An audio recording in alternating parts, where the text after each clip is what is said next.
Well, I think that's pretty much it for now then. I'll let Stu take over. Okay. Thanks, Evan. Well, I guess what we're here for tonight, I'm going to do a demo on how to do one of these things. Just a little bit before we get going. Did anybody else pick up any of that wood from where Bob's neighbor from, it was an elm tree that was taken down? Okay. Well, just before you go too much farther, I will let you know this is one of the pieces that I started chewing on here the other day, and I ran into some hard spots. Nails in the middle of a slab that we had cut off. So I was quite surprised at where they were, right in the middle of the tree. So just as warning, if anybody has this wood, keep an eye open for it, because it's not too friendly on the tools. I know it doesn't do too much damage, but still you don't want bother with pieces that's got nails in it. So, sorry? Yeah, right. Yeah. So anyway, that's what I ran into with this, and fortunately with any of this other stuff so far, I haven't hit any nails, but that's it. But what I'm going to do tonight is we're going to turn something similar to one of these. Now, all four of these that I have are still work in progress. I don't have the foot off of them, and I'm still working with colors and stuff on it, but my attempt is to try and keep the bark on all around. This one that doesn't have the bark on all around is it's on purpose because I wanted to do a thin one, and that's as thin as it is. But believe it or not, this came out of the same tree and started out about the same angle as this. So that's what happens when you go thin. It shrinks up and distorts, and when I get the foot finished up on this, I think it's going to look pretty neat. But there's no color going on that. Just to talk a little bit about my coloring on this stuff. This one is different. It's the first time I've done it. This method is called smooshing, okay? And it's done with a plastic bag. This coloring is colored epoxy.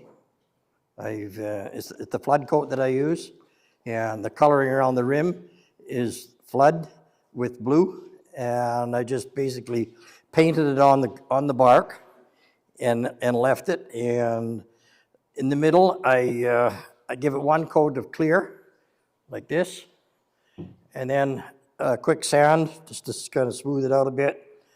And then to do this sparkly look, it's smoosh. And then what you do is you take a plastic bag and put some resin on it and just slap it on, random.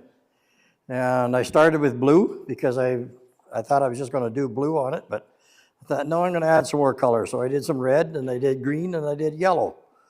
And I thought it looked okay, so I went around to the inside, and I went a little lighter on it. I didn't put as much on, as you can see.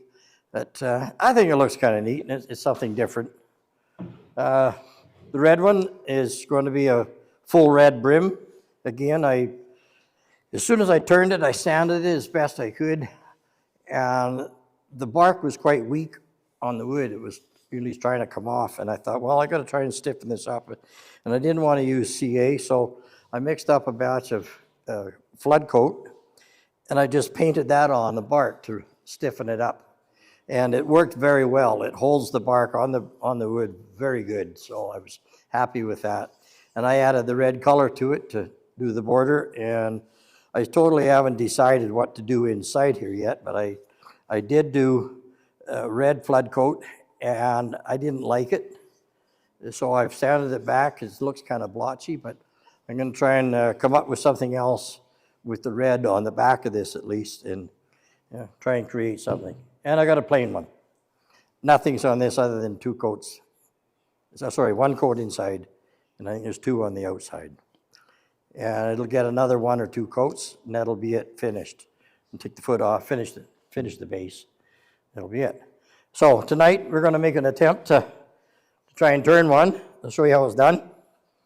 For what I've got here, I've kind of started. What camera have we got here, Bert? All of them? Yeah. Okay, you can see this? Yeah. Okay, here's our log, about a 5-inch. when you want to do one of these things, you want to try and go with as green a wood as you can get. If it's cut yesterday, turn it today. Okay? This has been sitting around for at least a month, I guess. What do you think, Bob? Do you know when it was cut, Bob? Probably 3 weeks to a month. A month, yeah, I figured it would be, okay? It is starting to dry out. I have lost a little piece of the bark here. I don't know if it's going to stay on, but we're going to try. And when you go to hook one of these things up to do a turn, you should be a little cautious about centering. That's pretty important. The more centering you can get, the more balance of the finished product is going to be. So you want to have in the middle this way, and you want to be in the middle this way. And once I get it mounted on here, I'm going to show you a couple other things about it for centering. I'm using an LEO drive to drive it. It has been very successful. The first one I did, I didn't bother cutting it out with as you can see, a nice round hole. I've carved this out with a Forster bit. So I found that what I was doing is just hacking off a piece with the bandsaw, and it wasn't quite as level as it should be. And you want to get something that the LEO drive is going to hook up a little more straight. So I've come up with this, and it's been successful. So we're going to continue with that.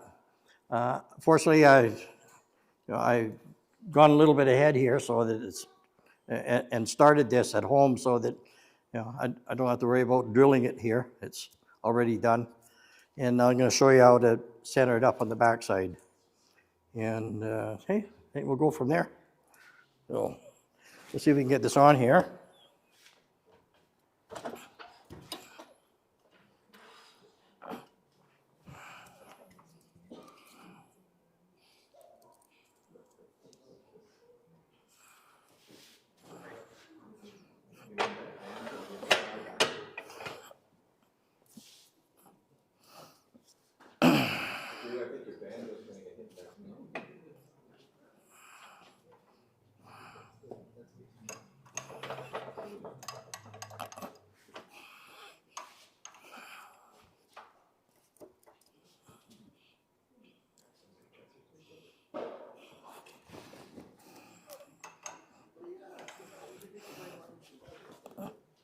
Okay, we've got enough room, barely. I'm used to a little bigger lathe at home, but I think we can work with this.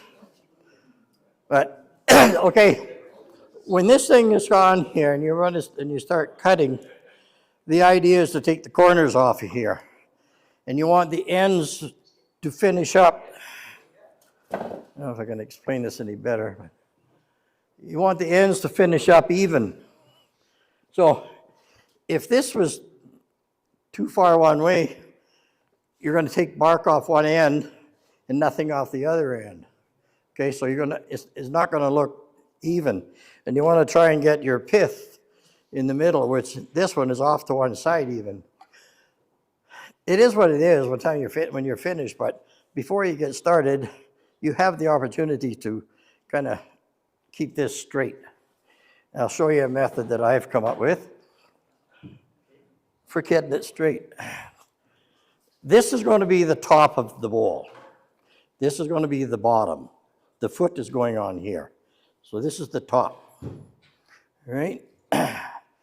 So we want equal distance at the top. So what I've done is taken my tool rest here, where it's almost touching, like a 1/16 of an inch away.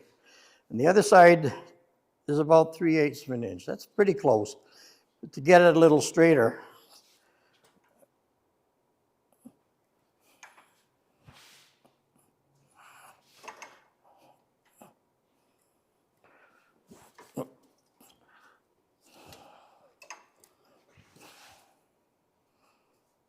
there. I think that's pretty good. I usually take the bark off this side, but I didn't. Something's going on here. I don't think I quite got it in there. Let's give this a little up top.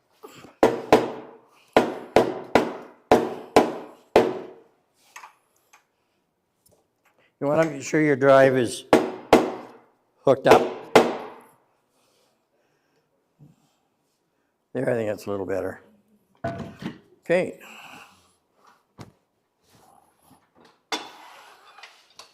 Get the tool rest over to the other side here, make it look like we know what we're doing.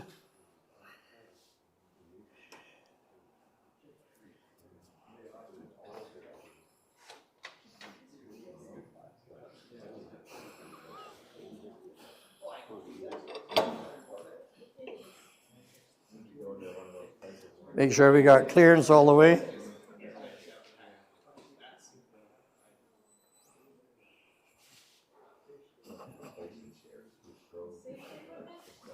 Sorry? I will have? Yeah. We're still setting up here. So we're still. Could you maybe angle your light down just a little bit? Just a little, that's way better. Yeah, I'll move this over here. No, that won't work.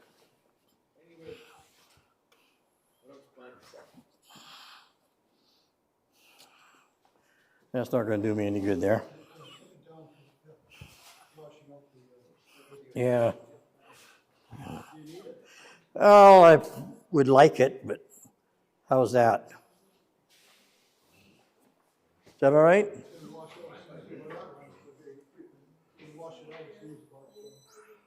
Still washing out? Oh, forget it. How's that? That better? Good, I'm working in dark, so if I make a mistake, it doesn't matter, right? All right.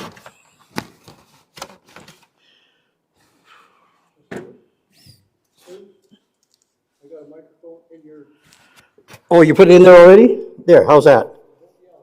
Yeah, okay. Got it. Sound okay? You know what we're doing? All right, let's go over this.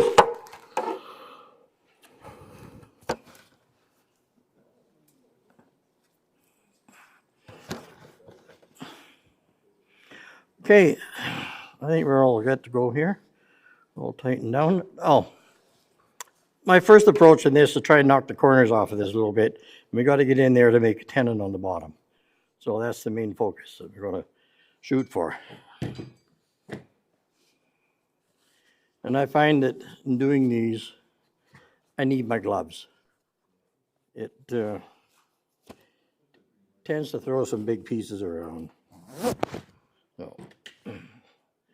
And I'll tell you right off the hop, speed is your friend to make this work good. You want to try and turn this stuff as fast as you can, you know, within safety reasons or safety limits, but the quicker you can turn, the better it's going to look. Better, more success we're going to have with it. So I'm going to try and get whatever I can for speed out of it.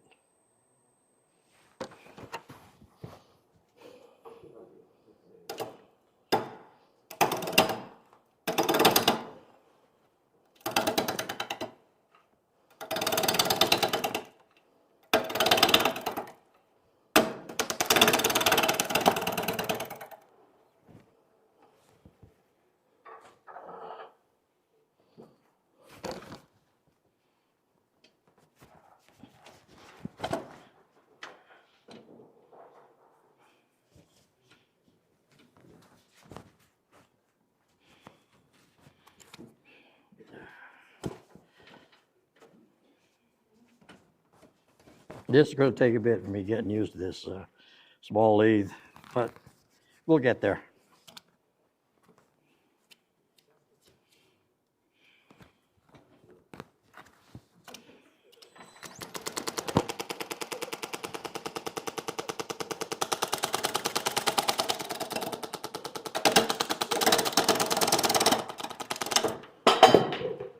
Oh, we lost it.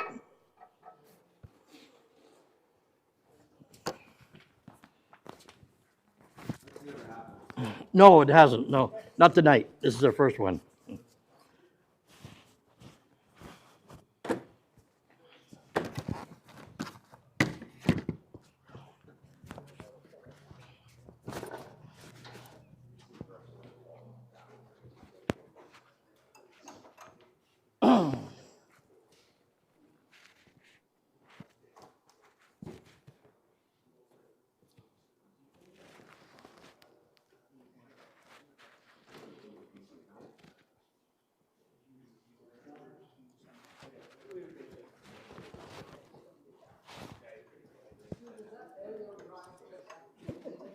Yeah, it's 2 pins. Yeah, and they're screwed in about the same distance, so maybe a little farther than the center pin. So it should be enough to hold it. I might have chewed off a little bit more than I should have. And also, I haven't taken any bark off the outside here on the tailstock support on it, and it could have broke loose from that. So.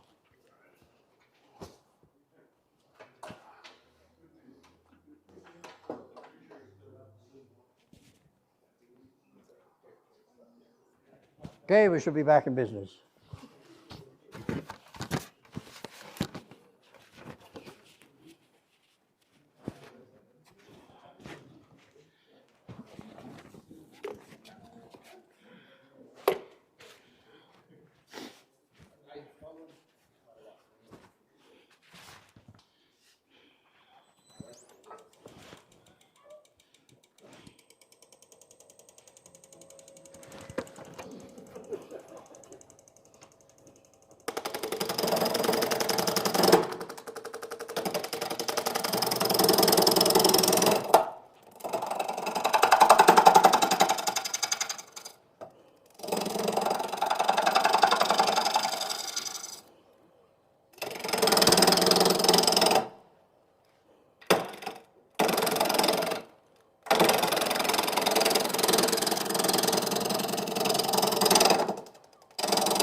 You'll notice you knock the ends off fairly quick, so you're going to be constantly moving the tailstock or the head tool rest into it. And I'm soon going to make the tenon on here so we can get it onto a chuck.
That wood sounds pretty dry Sorry? that wood sounds pretty dry for them. Yeah, it is really, Phil, for this particular turn. I would like to see it wetter. I really would. But it's coming off pretty nice. It doesn't seem to have a problem.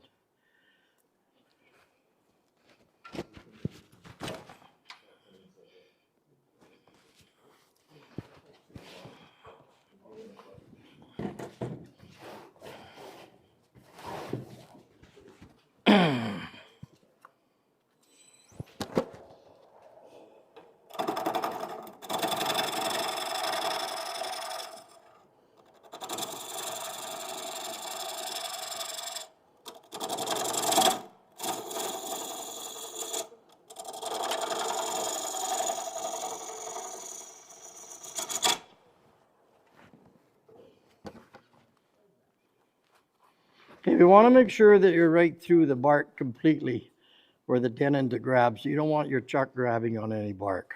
So, and I need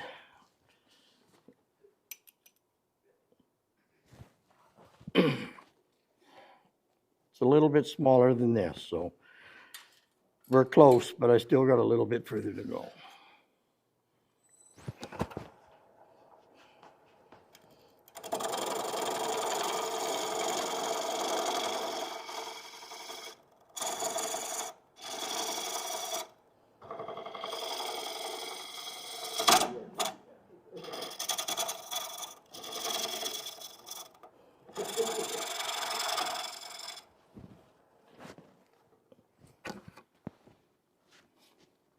The piece where the bark was, it just kicked out, so we may have to go in a little deeper to correct that, because it might be a little bit small.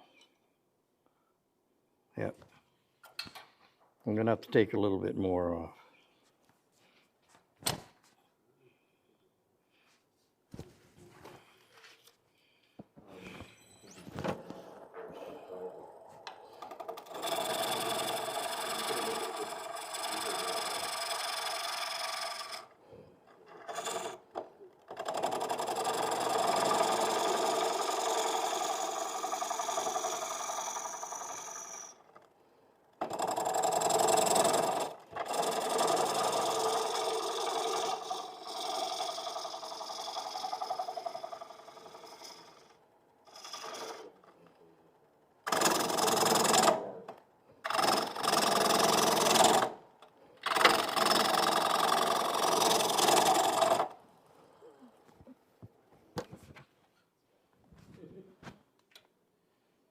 Yeah, that's getting pretty close. Okay.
Okay, this should give us a good flat surface up against the chuck.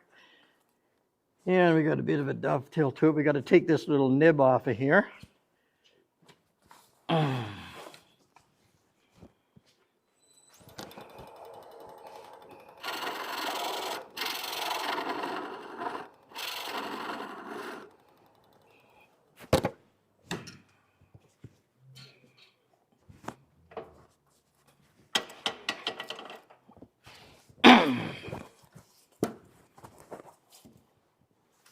Need a knockout bar.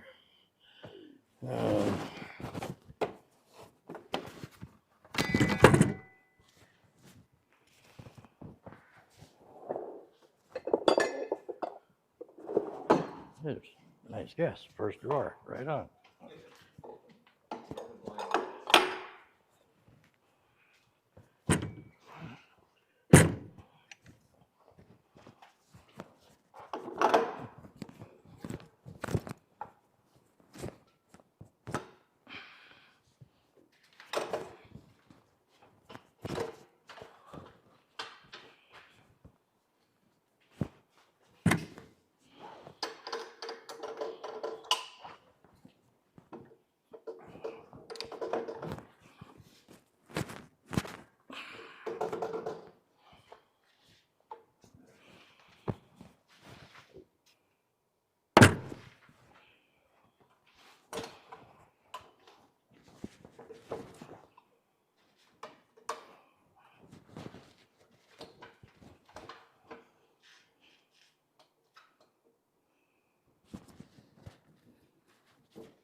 This might work better.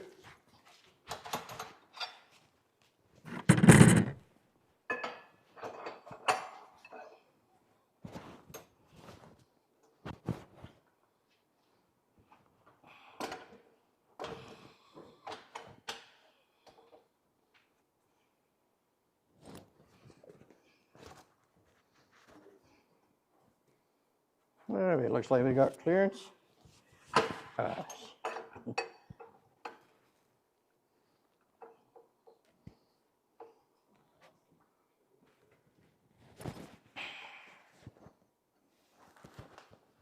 And I still use till stock support on these when I'm doing these. Don't trust the chuck to hold it, because with the hit and miss, turning air, you get a little bit more vibration, a little more chance that it's just going to come unglued. So we don't want that.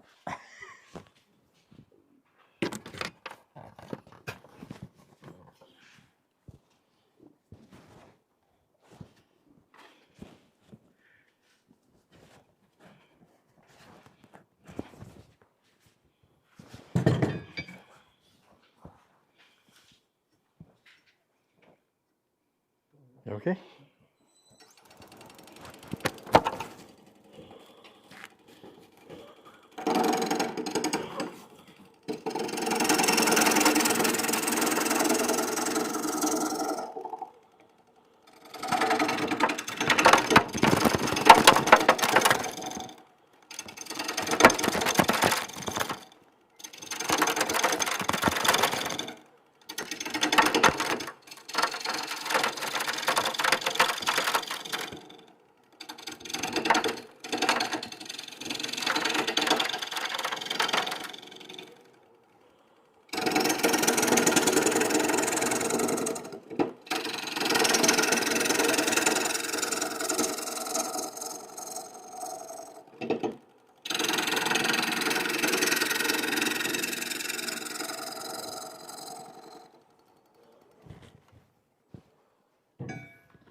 Yeah, why not?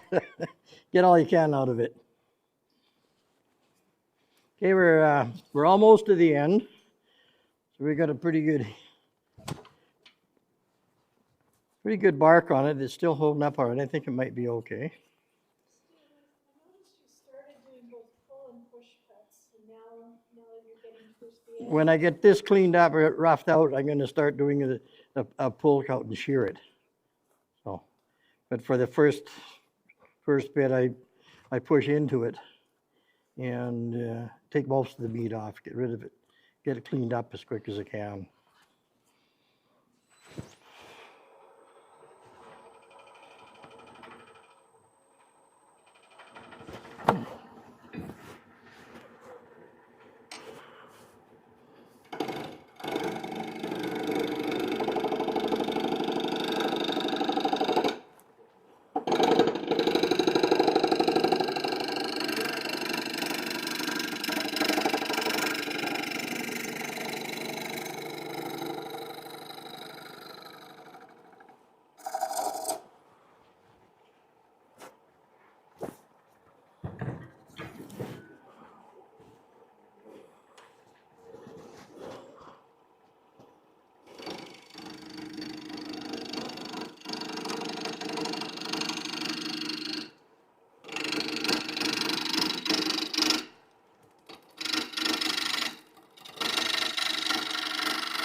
Got a nice little knot.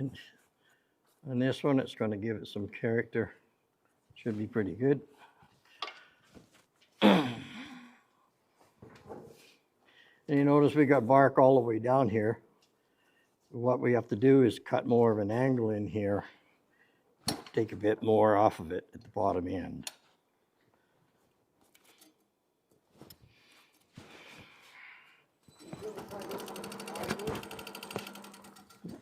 Sorry?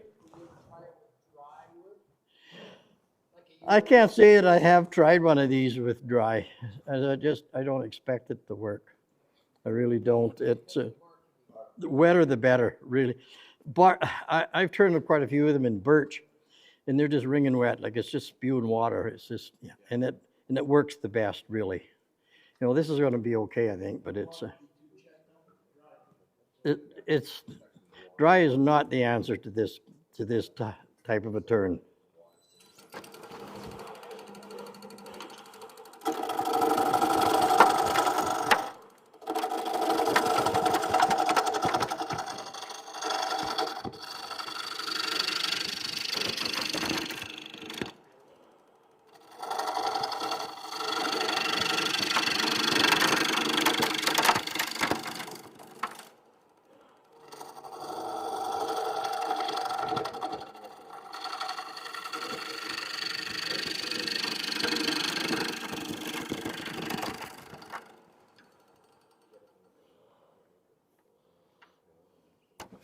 Okay, now remember I was talking about centering?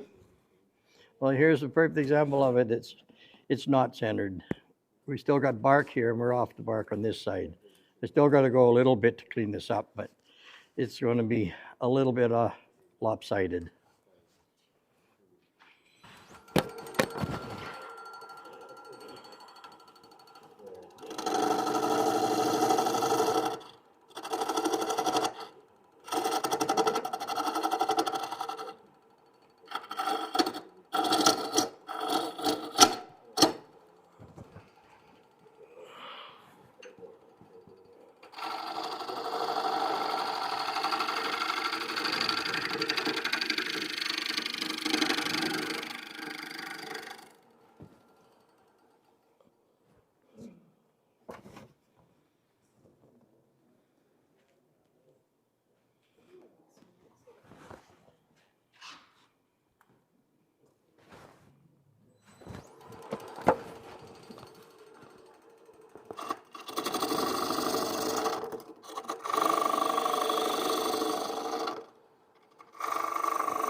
Okay, we pretty much got rid of all the bark there. We get a fairly decent cut on here. I'm going to give it another little skim.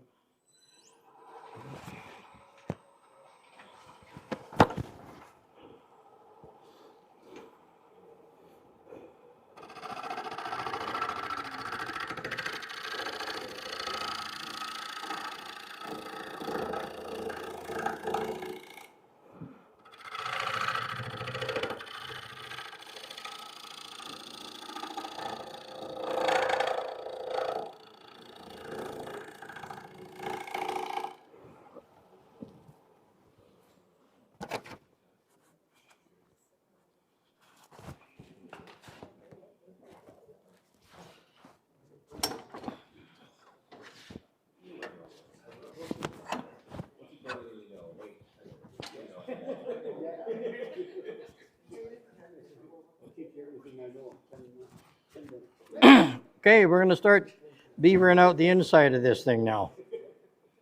We've got full bark all around, still holding on the edge. Might be a little piece coming off, but it's looking pretty good.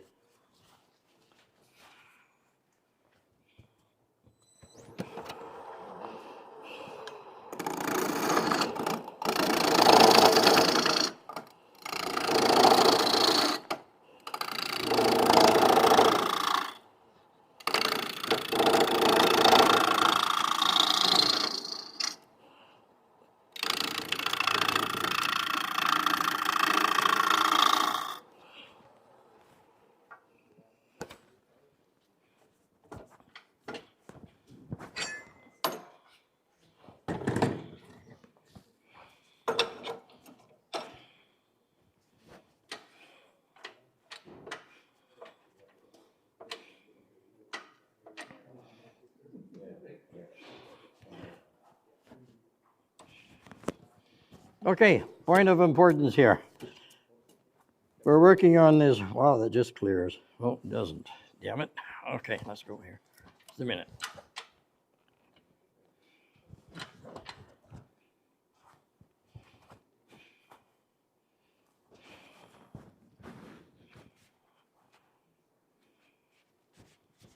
Okay, out of the edge here is going to be your weakest point. This is going to start wobbling if we take too much of this out.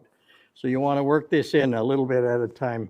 You want to try and get to your final thickness for about an inch, half an inch to an inch at a time. Work it in before you take the bottom out. So you keep it as rigid as you can. So we got clearance, we're okay.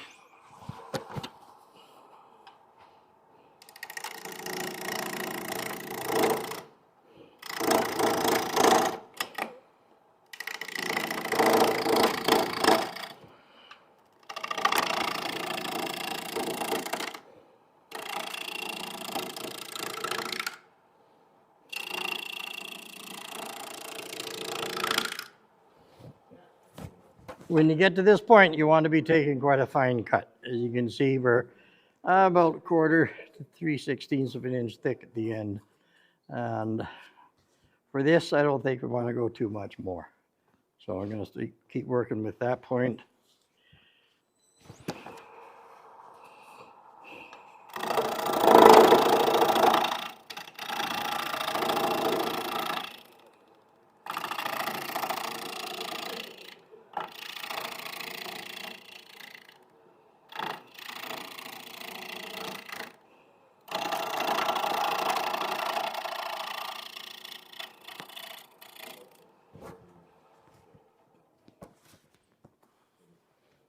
Lost a piece of bark.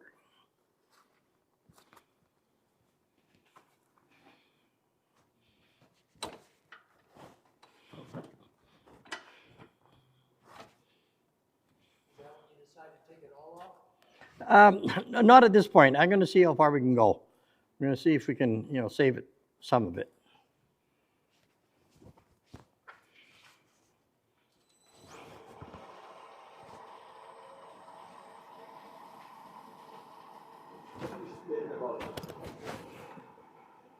I don't know.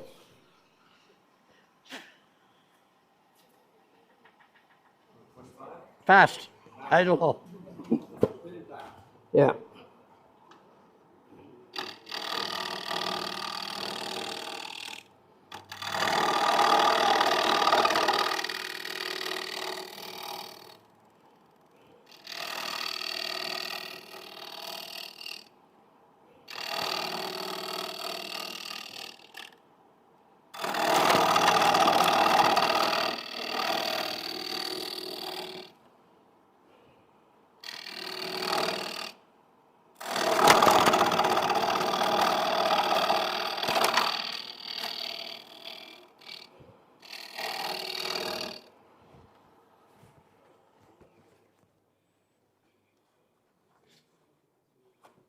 Coming up fairly even.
Okay, I'm at a point now where I can take this center out because it's not really doing us very much for support.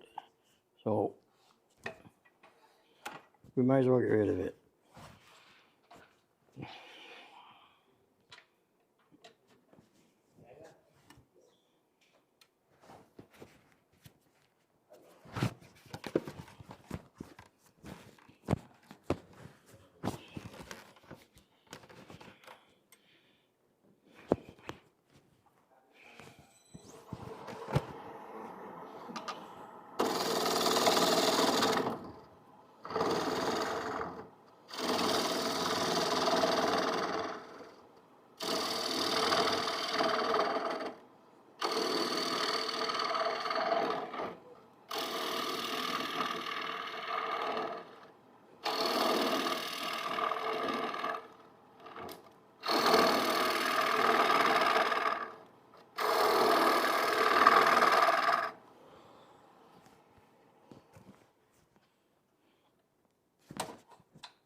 Oop.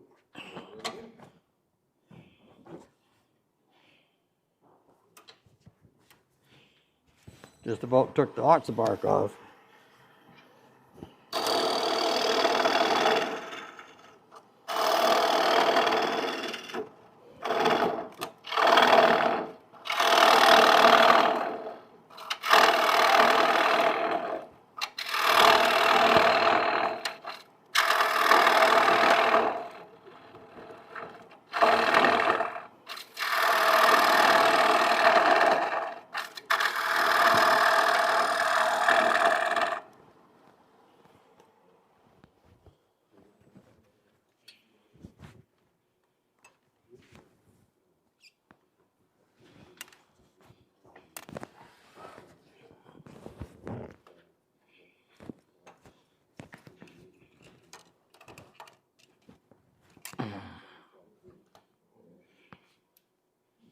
Is that okay, Bert?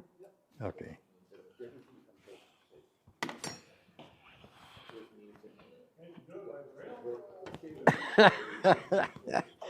Some of it is, eh? But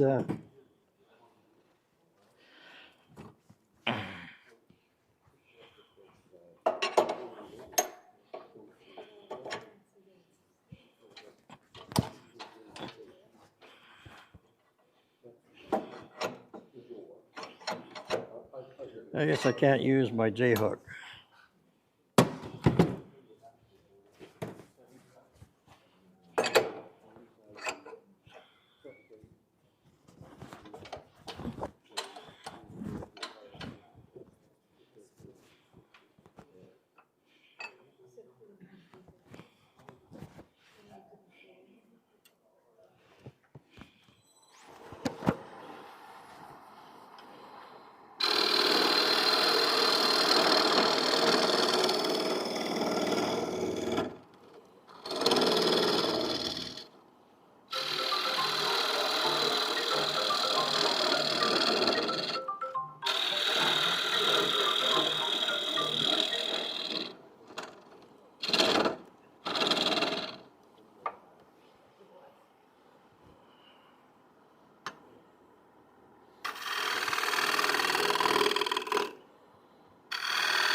Yeah.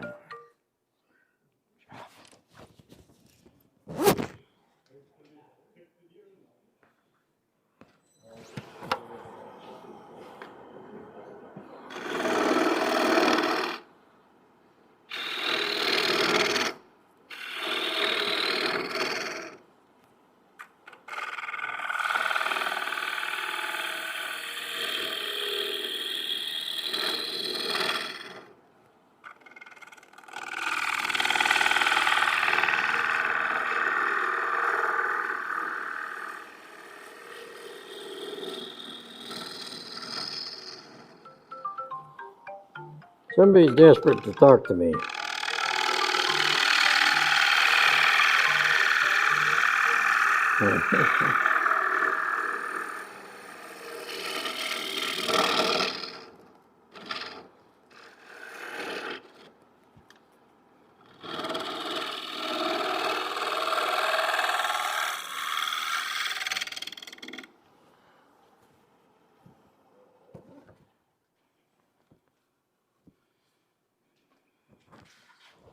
I'm a little bit thick here on this one, but it's not a disaster. I'm gonna go a little bit deeper. I think another pass, and I'll take a scraper to it and call it a day.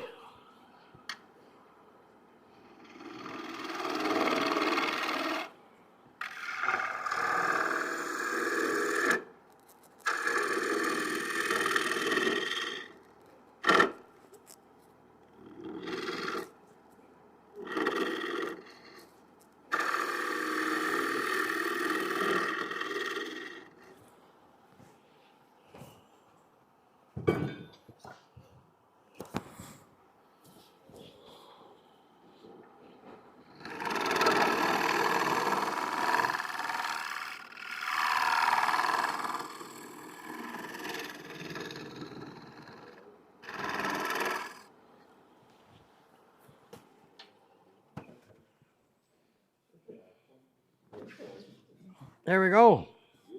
Got to be pretty close. Like I said, this is a little bit thick and right in the middle here. I'd like it to be a little thinner, but Just use flood coat to take over the void? No, I got to sand this. This has got to be sanded. You can't just flood over that to make it. You probably have to put 20 coats on it to smooth it out. So, but it's definitely sandable.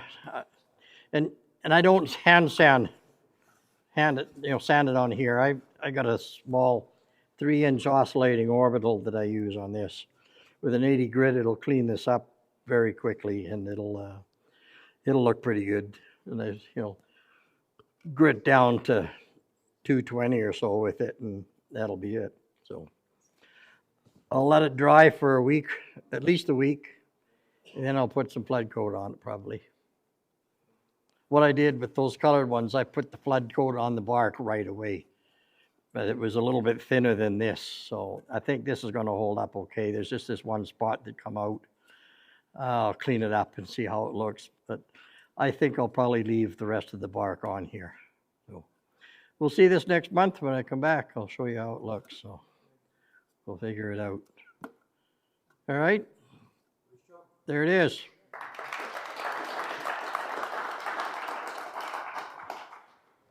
They're off. You have to speak loud. So, those of you that have been here before may have seen the finial before. Yeah. I have showed the finial before, and it didn't have anything attached to it, so I had to do the box. And I finished the box and put a little bit of, if you look at the bottom, I've got a little bit of embellishment on the bottom. Excellent. And I think I finished, this one is Danish one. Finish.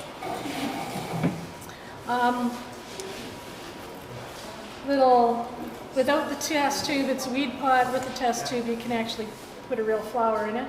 Yeah. And so this was maple, and it was bland. There was nothing to it. The maple had absolutely no figure at all. So painted it black with acrylic and got a little bit of watercolor glitter, added it to red, blue, yellow, no, red, blue, green, no, red, blue, yellow, and it ended up just, you know, doing whatever. And got some nice color out of that. And that one, finished that with just spray on lacquer. And my Trixie box, this also got a little embellishment and an epoxy bottom. And yes, I did, that was not an error. I didn't go through it with with the bit. I did this on purpose because I have made a few epoxy medallions, and I'm just trying to figure out what I'm doing with it. So I showed one of them a while back as well. It was just put in a piece of cherry. So this one I put on the bottom of the box, and it was a little bit lazy. So there's nothing there. There's nothing there, but I do have an interesting thread on this, and I think somebody looked at it and said, well, how do let's just take it off, and ooh, there's a lid in here, so I cheated on the threads. Again, acrylic paint, again, and it was just maple with, it was plain, and I thought I'd just try a few things. This one's got a little black, a little bit of white underneath it. So you can see that side white, that side black. Yeah, and again, the same little bit of glitter and the red, blue, green, and just whatever.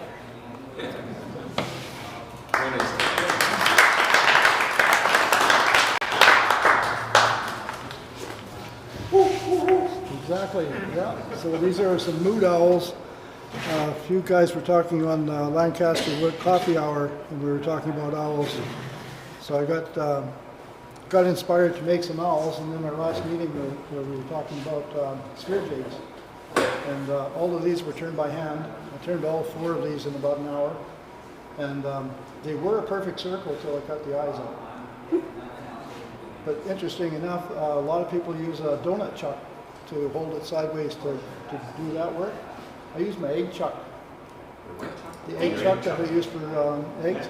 I had to take Diane's advice and open up the disc that was on the end of the egg chuck big enough so that this thing would stick out far enough so I could do the woodwork on it. And then you turn it a little bit and tighten the egg chuck up again, and it swells your uncle. It worked really, really slick. And they're just made out of flooring material. I laminated up. I didn't have any good square pieces of wood, so I just took flooring and glued up 2-inch pieces, 2 inches wide. So these are about 1 inch and 15/16. But it doesn't matter. And that's it.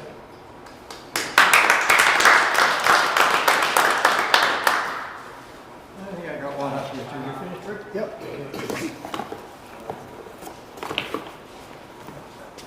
Yep. Nice. Yep. Okay, got a little Manitoba maple tri-wing. I ended up with a nice piece of this wood last week when I was down in Red Deer.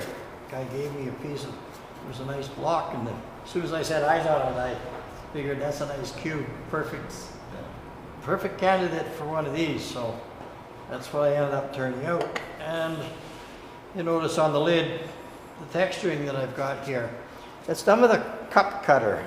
It's an eye cutter. It's a little round cutter that you turn high speed and just like a Dremel push into it, and you end up with the little circles with a center in it like this.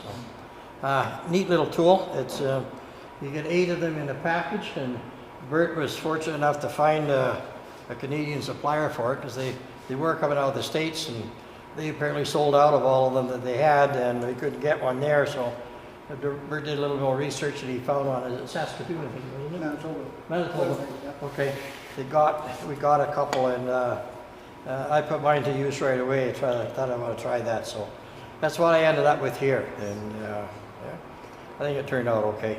Yeah, I just put a a full flood coat in and out on it. I think there's 2 coats on this one, and it's done, so I was happy with it. So, there it is.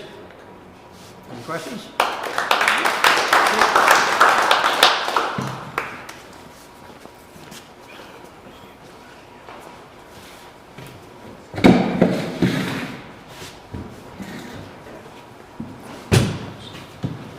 I did my first wig stand, so I think I'm going to join the wig stand club. I finished it with a satin spray, and I'm wondering if anybody has any comment about what they finished theirs with. Once you put a wig on, it doesn't matter. Yeah, I think you're probably, okay, so, yeah, just whatever you have that's waterproof, okay. And the height, doesn't matter? Perfect. Nothing wrong with that. There's lots of different heights of trees. Okay, so it passes then. Okay.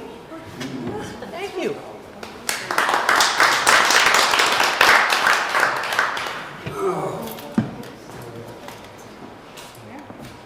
This is my first show and tell because I just joined the club.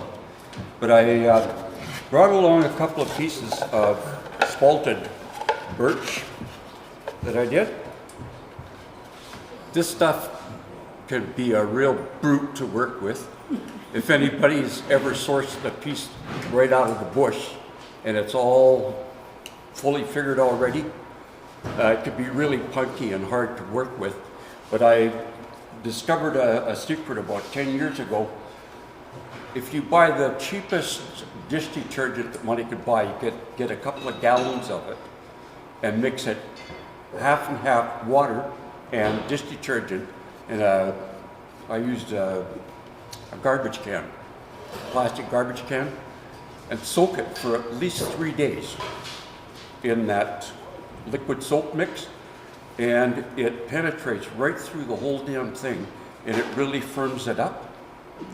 But if you get right down to the bottom part and the sharpest gouge will not cut nice and clean, you can get in there and brush it down with CA glue, and that'll firm it up. And you can, what I found, like on this bowl in particular, I had to take it down with 80 grit sandpaper to get past the last place that it would actually turn. And then after that, just finer grades of sandpaper.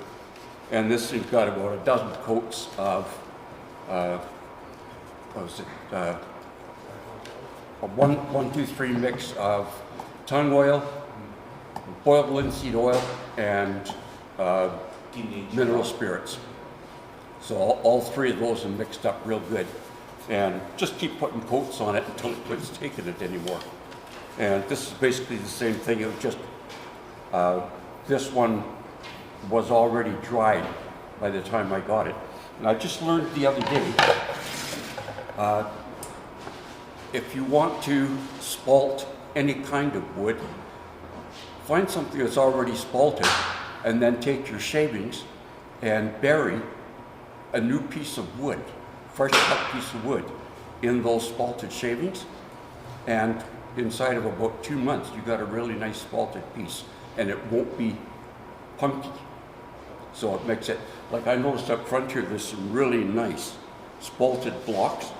And I thought, man, I wish I had stuff like that to work with. But I think even with that, I would soak it in that soap mix. And the other thing with spalted, how many have done spalted wood? Quite a few. Do you have any reaction to it, or do you wear a respirator? I wear a full face, yeah. Yeah. I advise anybody that's working with it to use a real good respirator, or get one of those air packs that's blowing air into your face all the time. Because some people have really bad reactions to it. One of our, he's actually our president for a while. He was doing a lot of spalting and he ended up with a pretty bad lung infection. Yeah. Yeah. You're doing lots of spalting, wear your respirator. Well, yeah, I wouldn't touch this up without it. That's it. Thanks.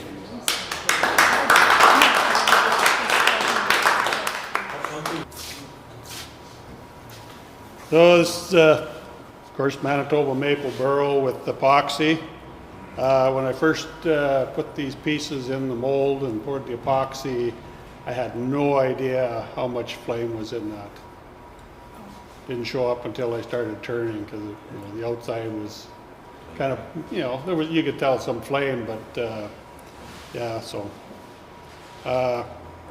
And I wasn't real happy with the lines I got in here, but because I made such a small hole, it makes it really hard to get in there and sand. So I just did a flood coat on the inside, and then the outside is 3 coats of General Finishes sellable finish. Beautiful. And this is, I have no idea what kind of wood it is. I got that from one of our other former presidents, and he was moving from Sandy Beach, and I was over giving him a hand. He says, "Here, take a bunch of this." So he'd already had it put on the bandsaw and a hole drilled in. I think when he first looked at it, he was going to make this the center of the bowl. But when I got it, I thought, nope, this has got to be the top. So if you're wondering why there's a plug in the bottom, that's why. Because when I got it, there was a hole drilled in there. So yeah, same thing, just sellable finish on the outside. And this was kind of an inspiration from another one of our former presidents. There's 3 presidents there. Menno Klassen. Many years ago, he made what he called a nut bowl. It was a bowl made in the shape of a nut that you put on a bolt. So I thought, I'm going to make a fish bowl. So turned the bowl and put it in my CNC, carved out the koi pond in the bottom, and put a little water in it. Very cool. I thought that was terrible. Yeah. When I first started, you could see with the cracks in here, there was a little iffy roughing this out. There wasn't much holding those pieces on when I finally did the resin pour. So one of these days, I'm going to be kicking myself for going to the ER, because I seem to push my luck a lot with those kind of things. So.